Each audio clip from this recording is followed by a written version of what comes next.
Escolar. Il n'y a pas de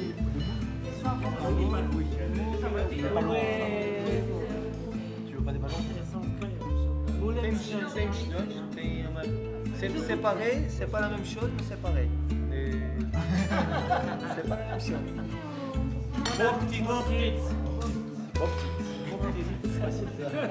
Ça, c'est pareil.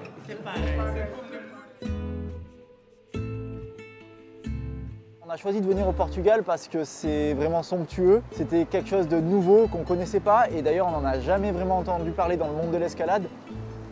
Et je sais pas, j'avais la sensation que c'était un bon rocher et un cadre exceptionnel et là on n'est vraiment pas déçus.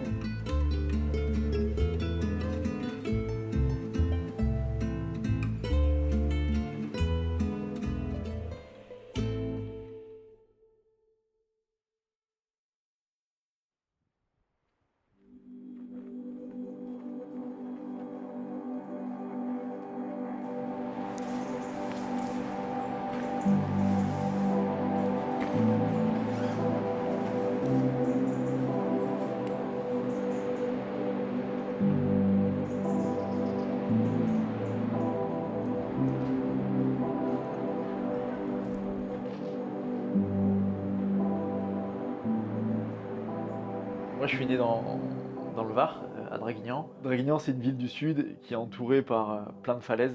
Il y a les gorges du Verdon et les gorges du Blavet, toutes les alentours de Nice. Enfin voilà, c'est vraiment la Côte d'Azur. Et c'est un temps vraiment favorable à l'escalade toute l'année. C'était parfait pour commencer ce sport. Tous les week-ends, on allait sur des nouvelles falaises. Voilà, à partir de 14 ans, j'ai commencé à fonctionner en faisant du stop. En fait, vraiment, tous les week-ends, je partais en stop. Mais c'était vraiment quelque chose qui était devenu ma passion et qui me plaisait. Et je faisais ça genre sans me poser de questions, quoi. Enfin, il n'y avait pas de sacrifice pour faire ça, c'était juste normal. La vie à cette époque-là, c'était freestyle. Hein. Franchement, je faisais ma life. Hein. Quand j'ai commencé l'escalade, je voulais en faire à fond. Et je voulais voir toutes les pratiques, tout ce qui se faisait. Compétition extérieure, falaise, bloc, je faisais un peu de tout, quoi. Et arrivé au Pôle France à Aix-en-Provence vers 17 ans, j'ai vraiment tourné vers la falaise. Donc les voies qui m'ont vraiment fait passer un cap en escalade récemment, c'est DNA dans les gorges du Verdon. C'est le deuxième 9C du monde que j'ai proposé, où j'ai passé vraiment 3 belles années à essayer et à me casser les dents. Donc j'ai dû vraiment apprendre, vraiment progresser pour finir cet objectif. Et s'en est suivi un autre gros objectif qui est Supreme Jumbo Love, le premier 9B+ des États-Unis, donc la voie la plus dure des Amériques. Supreme Jumbo Love, c'était vraiment un grand challenge parce que il fallait aller là-bas. Déjà, le voyage est grand, la piste en 4x4, la marche, la grimpe était éprouvante. Et aller là-bas et libérer vraiment la voie la plus dure du coin, c'est classe, quoi. Donc c'est cette année 2022 un peu qui m'a vraiment fait passer un cap et qui m'a permis d'aller de l'avant. Et puis surtout d'être plus serein, plus reconnu et puis aussi de mieux en vivre. Et c'est bête, mais en fait, au plus ça marche, au plus on est confort et au plus on a de marge pour que ça marche. Donc là, je suis sur une bonne lancée et j'espère que ça va continuer.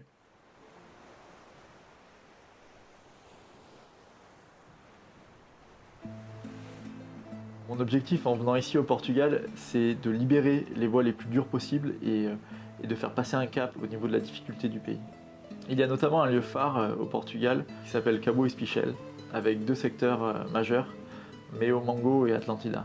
Donc pour ce voyage au Portugal, je serai accompagné de Tiago, développeur de voies locales. Il y aura aussi André Neres qui a libéré la voie Filipinos, le premier 9A du Portugal.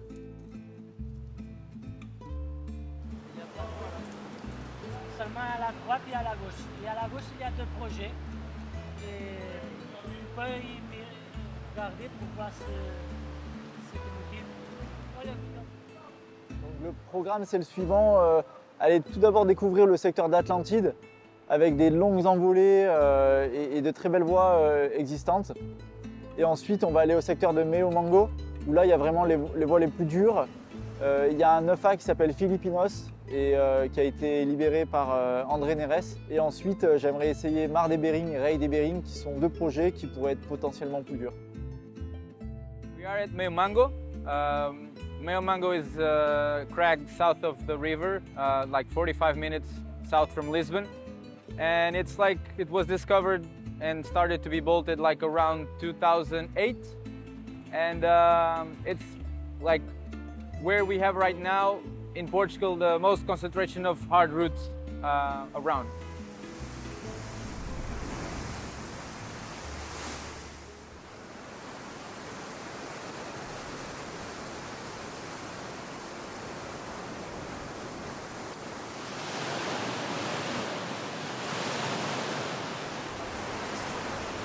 If you want to send your project, you need to be strong and you need to get the good conditions in the crag. Or you just do like Seb and you just need the harness, quick draws, chalk, and you go.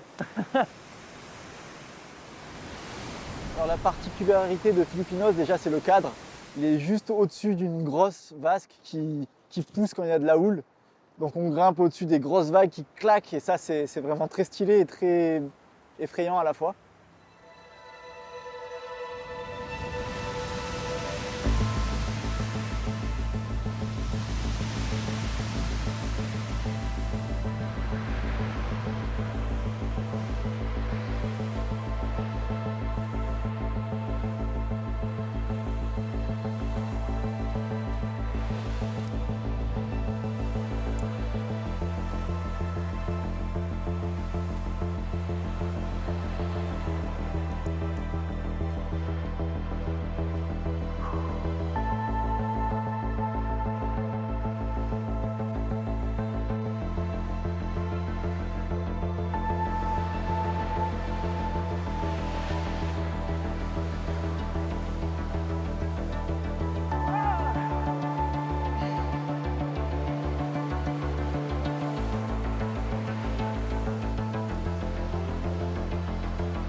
La difficulté de Filipinos, c'est vraiment la fin en fait, où il faut se ramener un peu vers la droite dans une fissure. Là les prises sont vraiment dégueulasses et je galère pas mal à cause de prises mouillées. Je suis en pleine bataille pour essayer de résoudre ce problème.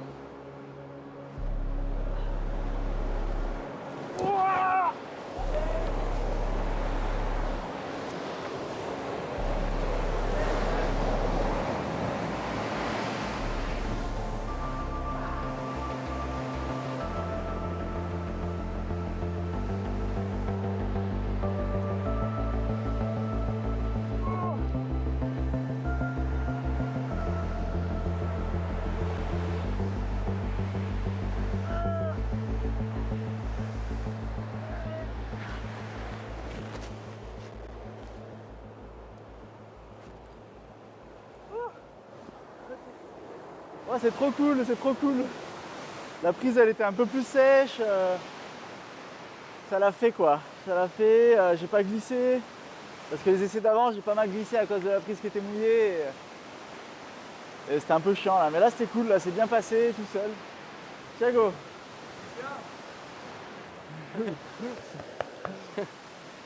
Quand je réussis Philippinos, je vais aller voir deux autres projets, Mar des Bering et Rail des Bering, qui sont un cran au-dessus, j'ai l'impression.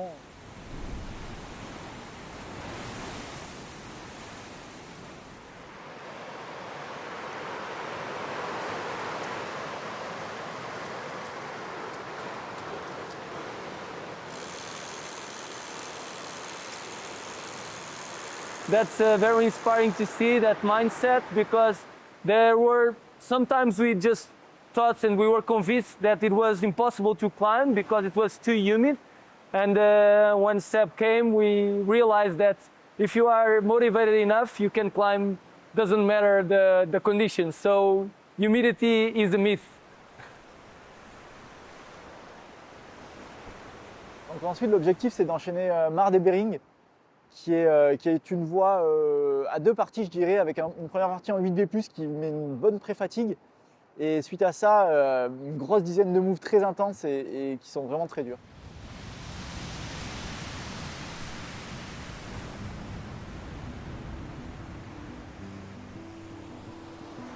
Allez.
but I would say Seb is definitely the strongest and most of all the strongest mindset for climbing. And then after watching Seb climb here some of the routes that were SEAL projects, I realized that the level is higher than I thought.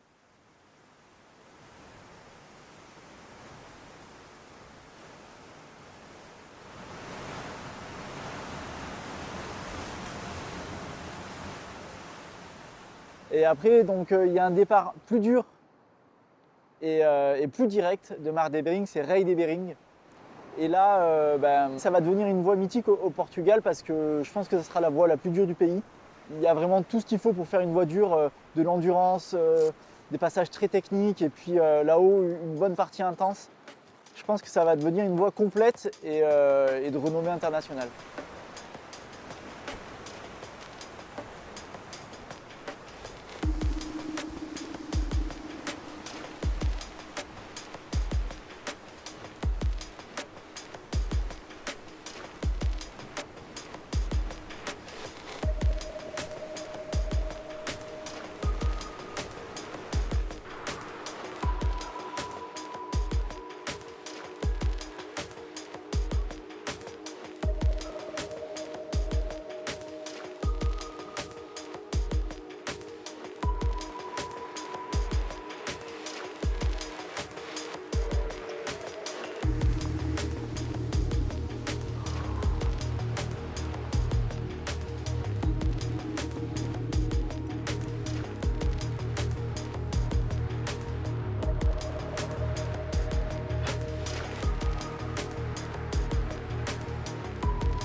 Dans Ray de Bering, là, je galère pas mal.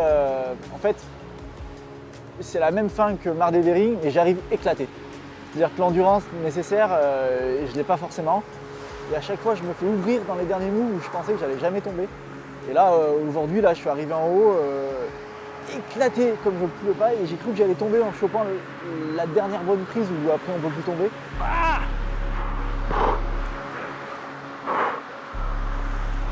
ah.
Ok.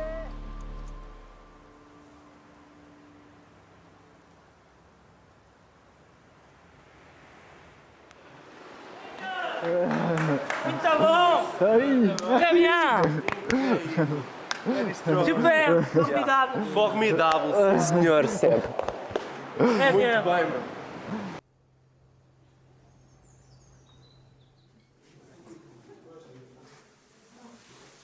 Pour la petite histoire, j'ai quand même décalé mon billet d'avion pour pouvoir finir Ray de Bering. Et là, il me reste 2 jours pour essayer de venir à bout d'un nouveau projet que j'ai équipé. Donc équiper une voie, c'est aller sur une falaise où il n'y a rien et mettre les points de protection, essayer de trouver une ligne et la plus belle et la plus dure possible comme d'habitude. Donc là, j'ai marché dans toutes un peu les grottes de la côte. Et j'ai trouvé une superbe grotte avec un super profil. Et je me suis dit, putain, mais ça, il faut l'équiper. Donc j'ai vraiment passé une journée à équiper cette voie, à trouver les prises, à mettre les points de protection au bon endroit, etc. Et là, il me reste 2 jours. 2 jours pour essayer d'en venir à bout. Pour l'avoir déjà un peu essayé, c'est plus dur. Et je ne sais vraiment pas si je vais avoir la force et l'énergie et le temps pour y arriver avant de partir.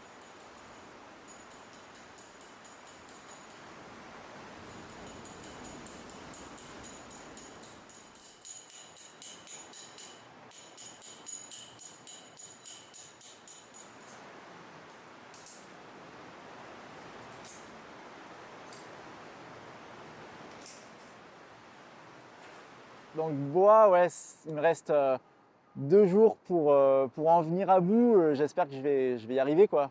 Ça va être un peu juste parce que les mouvements sont incroyables, mais aussi incroyablement durs, donc à voir.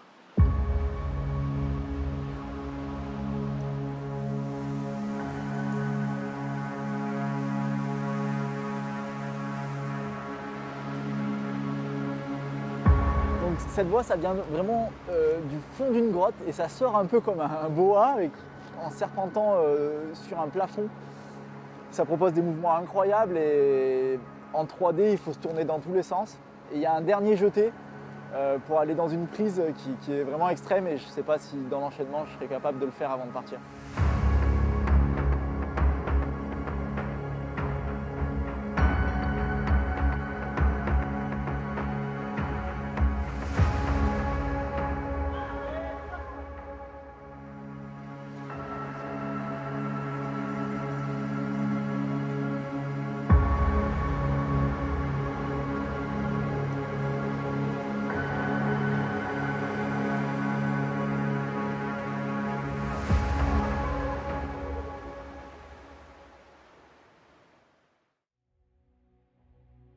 ces années de réussite, elles ont été construites sur de nombreux échecs.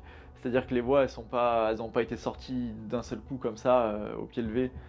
Et je dirais que chaque période de réussite, que ce soit par exemple 2019 ou 2022 pour moi, ben en fait avant, il y a eu 1 an ou 2 ans de galère. Ça a été vraiment sortir les rames, comprendre pourquoi ça marche pas, se rééquilibrer dans sa vie perso et pro. Si moi, je me sens pas bien, je perds ma confiance en moi, je perds mes ambitions parce que je sens que je vais pas y arriver, c'est trop galère, ou alors je subis plus les échecs, et donc là, ça me fait me dire que putain, peut-être que ça va plus marcher pour moi, et donc ça devient un peu un cercle noir.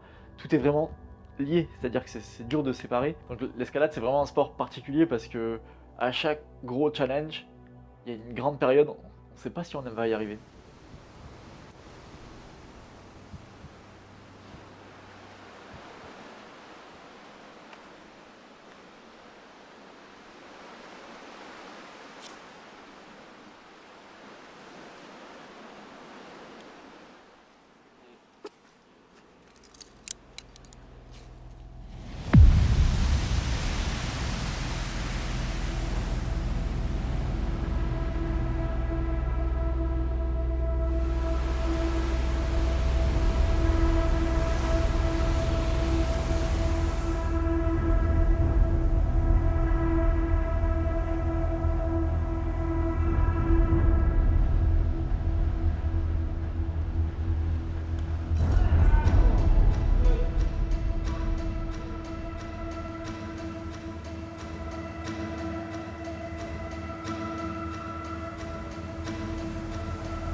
Voilà, aujourd'hui, moi j'ai 30 ans et jusqu'à présent, j'étais vraiment à fond dans l'escalade pour arriver à un certain niveau, arriver à faire les voies les plus dures du monde, arriver voilà, à être professionnel dans l'activité. C'est quelque chose qui me donnait envie, qui me fait rêver.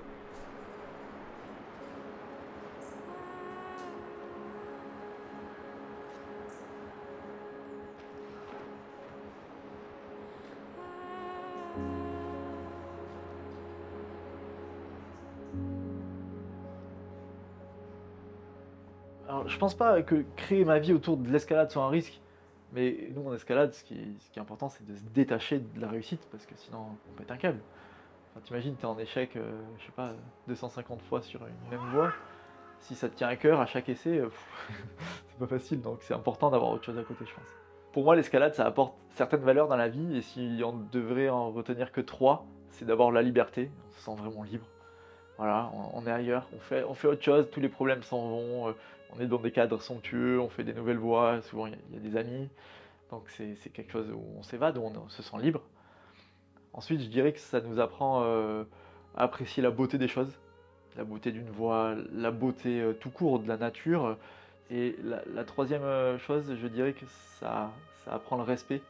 Maintenant, cette flamme, il faut vraiment la préserver, parce qu'avec la professionnalisation de l'activité, avoir tout son temps pour ça, On ne peut pas sans cesse aller sur des objectifs improbables. Au début, c'était ce que je cherchais, c'est les choses les plus dures, les plus improbables. Et maintenant, j'ai fait ça et je me pose la question de la suite. Alors bien évidemment, j'ai envie de continuer, de pousser plus loin mes barrières et mes limites, mais j'ai aussi envie d'élargir mon champ de vision pour savoir ce que je vais faire à côté et après. Et l'échange et le partage, la transmission, apprendre, donner et recevoir, c'est vraiment quelque chose qui me motive.